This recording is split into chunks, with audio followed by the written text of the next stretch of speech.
Hello there, and welcome to another Starfield ship review video. In today's video, we're going to be looking at the Spacer Coyote, or in my case, the Spacer Coyote 2. So the number after just indicates a tier upgrade. So for instance, the Spacer Coyote 2 has a reactor of 24, whereas if you find a normal Spacer Coyote without a number, the reactor may only be 20. Aesthetically, regardless of the tier or number, the ship will be the exact same. It all is just an upgrade in the modules. But yeah, so this, as the name suggests, this is one of the Spacer vessels. This is, I believe, based on the Shieldbreaker ship from Deimos, which I believe is based on another ship. The Shieldbreaker is like a red one. I think there's like a non-red one. But there's some slight differences to kind of suit the needs of the Spacers. It's a pretty interesting ship. It has that Deimos kind of arrowhead design. I think I said the same thing on the Shieldbreaker ship. The little kind of Nova Galactic engines, or the braking engines on the side, they don't fit the aesthetic in my opinion. But people may disagree, they may like the aesthetic. Anyway, let's get into the stats. So, fuel of 550, which is pretty good. That'll allow you to make some pretty large leaps around the universe without having to stop. It's got a hull of 800, which isn't the best, isn't the worst. I'd say it's above average for it being, like, it's primarily a combat vessel for the Spacers, because that's all they do. It's got a cargo capacity of 2,280, which, again, isn't bad. Like, even though Spacers are primarily, like, they're trying to kill you. They're basically trying to steal your stuff and kill you, so it makes sense that their combat vessels have some storage in them. And then it's like I was saying earlier, it's got a B-class reactor, 24 power. Now, in my opinion, that's quite low on the power module. Considering the weapon setup, you can see up there in the top, it's got some pretty high power usage weapons. So this base reactor is going to have a hard time running your weapons at full power. It's got a crew of 5, which is pretty nice. You can fit a few people on board. Jump range of 24 light years, which is kind of middle of the pack. 30 being max and 16 being the minimum, I think, so it's pretty decent. You can still probably jump to like 80% of the systems with this jump drive. It's got a shields of 700, which isn't too bad. It's, again, not really amazing. It's kind of middle of the pack. It seems like the thing with the Spacers is they'll take what they can get, which would make sense because they don't exactly have like fabricators or like shipwrights. They have to just kind of steal. And then it's got 3 sets of weapons. It's got laser weapons, ballistic, and missiles. You see the lasers are on the back there, connect to the docking port. The missile to the right of the spine, and the looks like a railgun to the left of the spine. Now, even though I'm purchasing this ship, I'm only doing it for the sake of the video, just so I can see the base stats. If you want to find this ship, you have to come across Spacers out in space. You have to fight them. So what I would recommend doing is let me show you real quick. So these, basically any of the systems that are in the red, the further away you are from the kind of the settle system, the better. So like all the way out here, these systems, if they're red, the better. So like up here. And you basically just want to go to one of them, and then once you go to... I can't see them. I'll just kind of use an example of where I am now. So let's say we're out in one of these systems. Every time you jump, like in system from planet to planet, so I'm currently here. If I make a jump to Titan or Saturn, an event or like a random encounter can happen. If it doesn't happen, you keep jumping between the planets, and eventually encounters almost always happen. They might not always be combat. A lot of the time it's people asking for help. But yeah, that's how I usually farm these ships. You just keep jumping around in systems until you get attacked by the group you want and then the ship you want. But anyway, let's go take a look at this. The sun is that side, so we'll get a nice little glamour shot. I keep forgetting that Titan has very little gravity, which is always fun. So there you see it has that very typical Deimos styling to it, with a very unique color scheme. I kind of like the Spacer color scheme, the yellow and the dark kind of sage. Also the naming, I'm not 100% sure But I believe all of the spacer ships are named after animals that are scavengers. You've got the coyote, you've got the... I'm drawing a blank, but I know there's other ones. There's like vulture. Thing looks exactly as we left it, right? Oh, right. Yeah, okay, Bart. Ignore the bodies. Guy didn't fix it. So immediately we come in here and we have... I believe this is a 3x1 engineering room. We'll be doing a teardown at the end of the video just to double check. Yeah, I believe this is a Deimos engineering room. Pretty cool because it doesn't really look like an engineering room. Now, obviously there's an engine-y looking doohickey there. But it looks more like a kind of an all-purpose room because you've got a lot of computers and stuff. But yeah, and then if we come here to the left of the engine room, we have Andrea's sitting on... Andrea, there's a chair right there. You don't need to sit in a box, but yeah, we've got a... I believe this is a living quarters or potentially an all-in-one berth. I want to say living quarters. If I can. Got a toilet there. I know some people out there love their toilets, you know. You got IBS in space. Well, got a toilet. Don't worry about it. And then we have a 1x1 room here off the engine room with the docking port there. And then over here, we have... I believe this is a crew control room. Which is kind of weird because it doesn't have very many seats. Deimos' crew control room is a little weird. Now, I could be wrong, but yeah, I know the other ship manufacturers' control rooms have more seating. And then back here we have, this is a captain's quarters.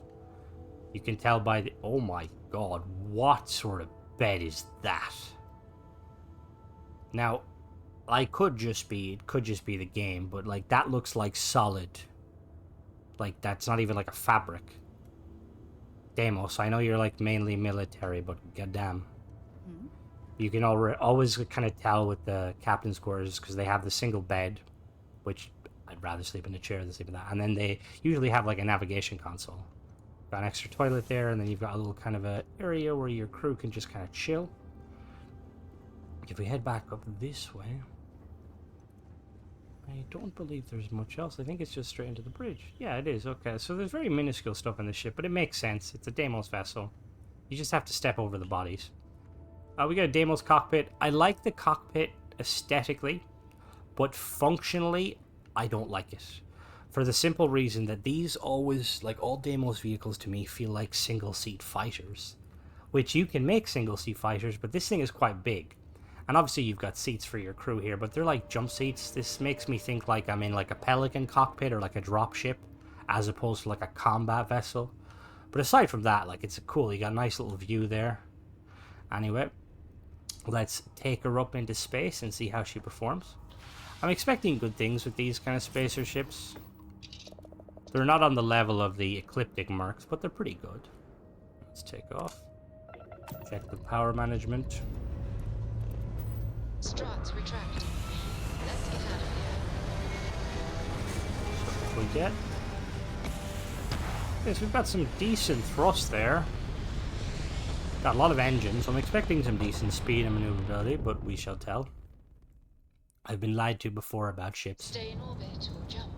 Alright, so if we enable our pips, I have a perk that gives me 5 extra power, so for the sake of fairness, I'm not going to be using that 5 power. We're just going to kind of look at the weapons as is. So, current configuration, we're missing out a little bit. You can basically have full pips to shields and engines, and then like 3 in each. So weapon-wise, we got 2 laser weapons. We've got an automatic railgun, I believe, and then we've got a single missile. It's not a bad configuration. You could definitely take down some ships with this, but if you're playing on a higher difficulty or facing like larger odds, I'd probably opt to upgrade the vessel a little bit. So speed test, we have a base speed of 140, but you might have to get out and push to get that 140.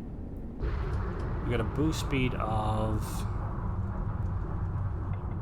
Okay, boost speed of 520. That's pretty respectable. Anything over 500 is pretty nice. And then we'll do a quick agility test. So pitch is very average. It's not extremely slow. It's like a smack bang 5 out of 5 or 5 out of 10. And then we do a yaw. Yaw is a lot faster. Yaw is like a 6 or 7. And then obviously the roll. Roll's pretty decent, but then roll's kind of hit and miss.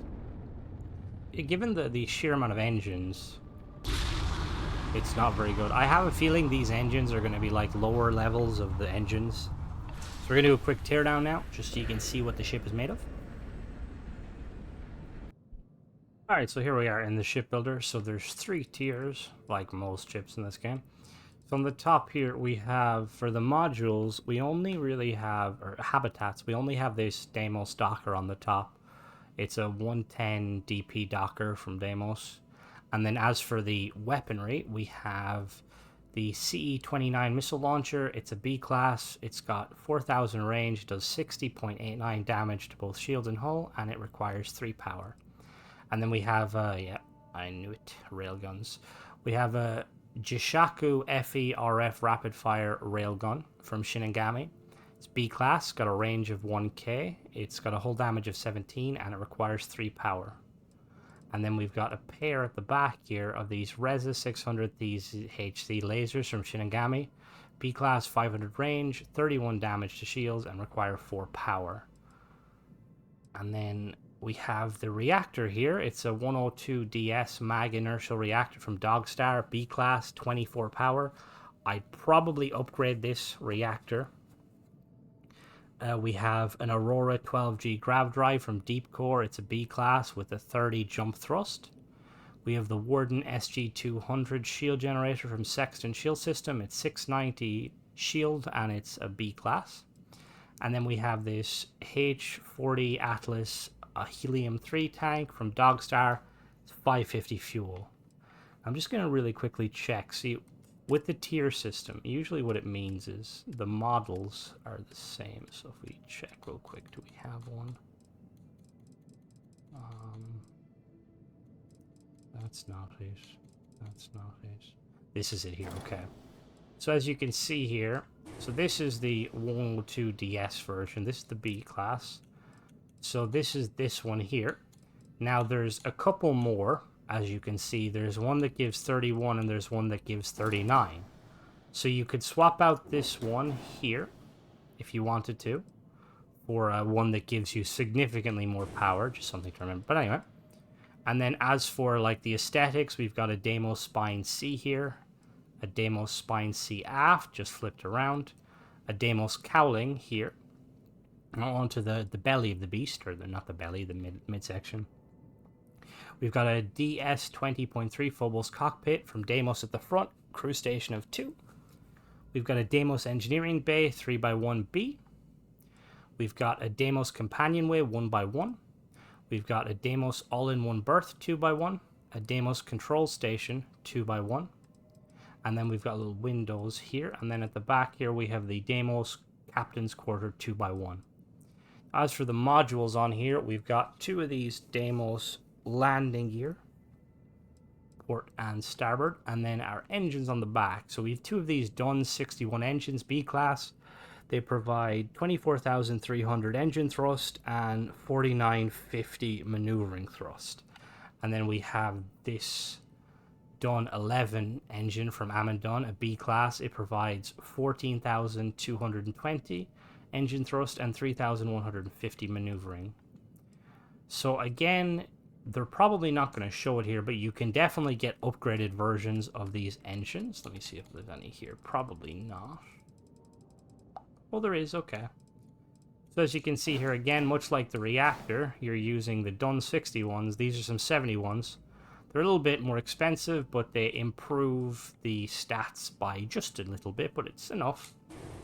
So again, if you're planning on using this ship, I'd recommend getting the best upgraded engines of the Dunn. And then as for aesthetics, we have 2 of these Deimos Wing Ds, port and starboard, same piece, just flipped. We have 2 of these Nova braking engines, port and starboard, one on each side. And then we have 2 of these Nova Cowlings 1LPAs. They're just these little kind of curved pieces. And then on the actual belly of the beast, we have the Deimos 120 LD landing bay. And then that's it for like habitats. And then we have we've got some NG20 landing gear from Nova Galactic, 2 of them there. And then we have a Hope Tech landing gear at the back. And then we've got 2 of these 30T hauler cargo holds from Sexton, each giving 1,000 carry capacity. And then 2 of these Deimos holes to finish it all up. So yeah, that's the ship. Hope you guys enjoyed watching the video. Don't forget to subscribe if you want to see more of this content. And don't forget to check out some of the other ship reviews. And also let me know what you think of this ship. Are you a fan of this style of ship? I know it's based on, like I said, it's based on the Shieldbreaker, which is based on another ship. Is this a sort of like, you like this design of ship? Would you kind of prefer to stay for or go for some of the more streamlined vessels? But anyway, let me know in the comments, and as always, thanks for watching.